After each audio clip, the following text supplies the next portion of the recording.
Bonjour à tous et à toutes, c'est Gilles Mansillon, je reviens à vous aujourd'hui. J'ai retrouvé ce petit coin de verdure, c'est pas forcément très confortable parce que je suis assis dans une descente pour pouvoir avoir la vision de la vidéo. Et nous sommes vraiment dans l'équinoxe, c'est vraiment le moment de contrebalancer son énergie, hein, d'équilibrer les choses, de voir les choses qu'on doit ramener en harmonie et d'obtenir ce point fixe de sérénité, parce que tout est en agitation sur Terre.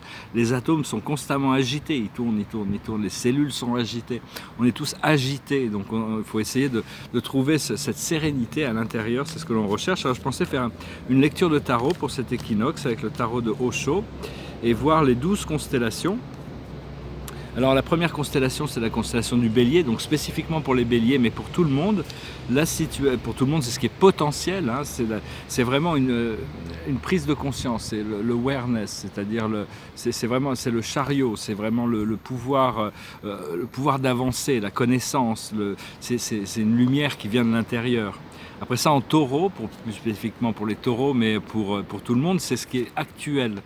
C'est-à-dire ici on a l'abondance, bon le taureau c'est vraiment l'univers des sens, et donc là on a vraiment l'abondance, donc on a déjà cette abondance qui est là, c'est juste qu'elle n'est pas forcément manifestée dans sa plénitude, mais on la ressent déjà. Après ça en Gémeaux spécifiquement, mais pour tout le monde c'est ce que l'on pense, ce que l'on communique. Et là, on a vraiment les possibilités, c'est-à-dire il y a toutes sortes de nouvelles possibilités. C'est excellent pour les Gémeaux aussi, parce qu'ils aiment bien pouvoir voyager beaucoup dans leur esprit mental. Mais on a toutes sortes de possibilités qui sont en train de s'ouvrir dans notre esprit mental. Après ça, en Cancer, c'est donc spécifiquement pour les cancers, mais pour tout le monde, c'est notre monde intérieur, c'est notre environnement immédiat. Et là, on a aloneness, c'est-à-dire la solitude, c'est l'ermite, c'est celui qui doit éclairer le chemin aussi, hein. Donc on reste dans notre environnement immédiat, n'est pas forcément supportif de toutes les choses que l'on est en train d'expérimenter. Mais enfin, tout ça va changer de toute manière. Et après ça, on va en Lion. Le Lion, c'est la passion. Le Lion, c'est la famille. Et ici, on a la comparaison. C'est-à-dire, on est en train de comparer les choses. Et donc, on peut comparer. C'est le bambou et le chêne qui peuvent comparer les choses. C'est-à-dire de pouvoir voir ce que l'on veut, ce que l'on ne veut pas. Pouvoir sentir la différence entre les états pour pouvoir s'autodéterminer au niveau du cœur.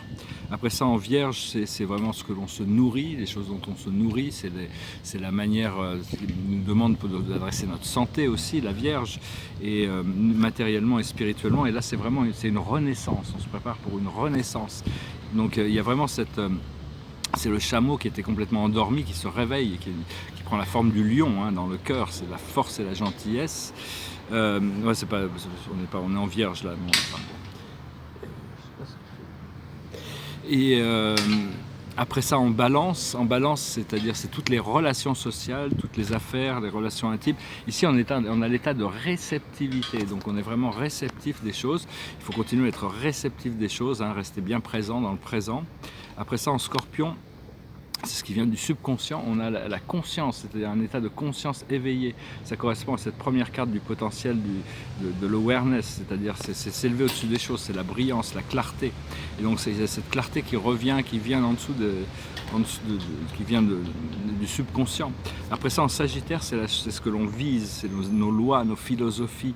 Et là, on a la participation, c'est vraiment la carte de la complétion. Les choses sont en train de se compléter, mais on a besoin de participer nous-mêmes, d'être un élément coopératif avec le procédé. Quand on lâche prise, on peut flotter avec les choses. Après ça, en Capricorne, c'est ce qui vient de l'univers, c'est la mer, c'est ce qui nous vient de l'univers. Et là, on a la maturité, c'est le miroir de la maturité. On a grandi, on a appris des choses, on a évolué. Et donc l'univers nous rapporte cette maturité. Après ça, en Verseau, c'est c'est sur nos amis, nos espoirs, nos rêves. Et là, on a la complétion, on est arrivé à la fin du cycle, le cycle de la complétion. Notre pièce est complétée à l'intérieur de nous-mêmes et on complète la pièce dans le monde. On arrive à s'intégrer de manière... On veut pouvoir s'intégrer dans ce monde quand même. Après ça, en Poisson, c'est l'inévitable, c'est les choses qui sont inévitables, c'est la compréhension. C'est-à-dire, on va se rendre compte que on est un peu comme des oiseaux qui ont vécu en cage, mais qui tout d'un coup, on s'aperçoit qu'il n'y a pas de cage, et donc on va pouvoir s'envoler. Donc voilà, et puis l'aboutissant, la carte finale, c'est la moralité. il faut vraiment lâcher prise sur tous les jugements, parce que notre idée du bien et du mal n'est pas du tout correspondante avec celle que la vie ou Dieu, l'univers a de bien et de mal. Donc au plus on juge, au plus on se juge soi-même, et au plus ça devient difficile de gérer ces situations, parce qu'on est dans le jugement, et c'est l'esprit critique, le mental qui est toujours en interférence avec ce flot, hein. Et donc une fois qu'on lâche prise un peu sur nos jugements, on peut se retrouver emprisonné par les labyrinthes de l'esprit mental. Et donc il faut faire attention de ne pas tomber dans le mind, il faut rester dans le cœur, c'est important de rester dans le cœur.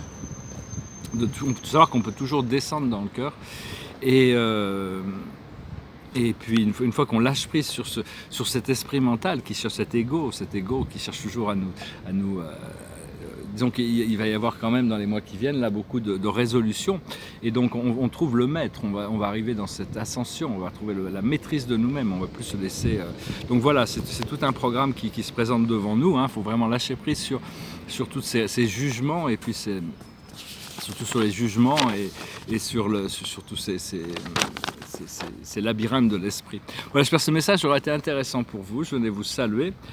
Je vais chanter une chanson. C'est une chanson qui célèbre le matin. Tous les matins, le jour de Dieu fait une nouvelle journée, et ça s'appelle Morning Has Broken.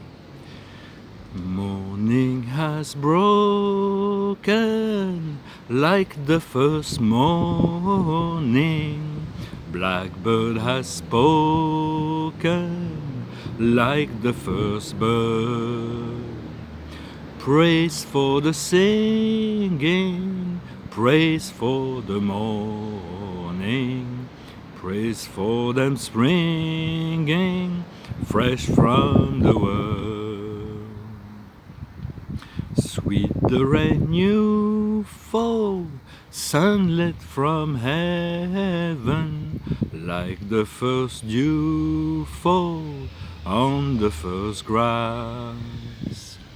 Praise for the sweetness of the wet garden, sprung in completeness where his feet pass. Mine is the sunlight, mine is the morning, born of the one light, hidden so plain. Praise with elation, praise every morning, God's recreation of the new day. Morning has broken like the first morning. Blackbird has spoken like the first bird. Praise for the singing, praise for the morning, praise for them springing fresh from the world. Voilà, je vous remercie, je vous souhaite une excellente journée. J'espère que bientôt, je sens à chaque fois, tous les jours, je sens, surtout quand je fais ces vidéos, que j'ai cette abondance qui vient à moi, et c'est juste que je dois gérer ces conditions très très très particulières et difficiles. Je vous remercie d'aimer, de partager, de commenter, de souscrire. Je vous remercie pour vos donations.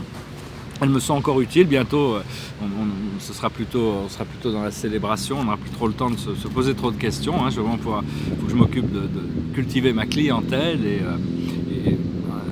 me préparer pour mes projets. J'ai plein de grands projets, de galeries, de salons d'artistes, et donc toutes ces choses-là arrivent. Dans l'attente, c'est un petit peu challenging de lâcher prise sur toutes ces choses très très limitées du monde de mon environnement immédiat, tout en les acceptant et en restant ouvert à la possibilité de recevoir. Donc voilà, on se prépare pour tout ça. Je vous salue, je vous souhaite une excellente journée, je vous dis à bientôt, namasté.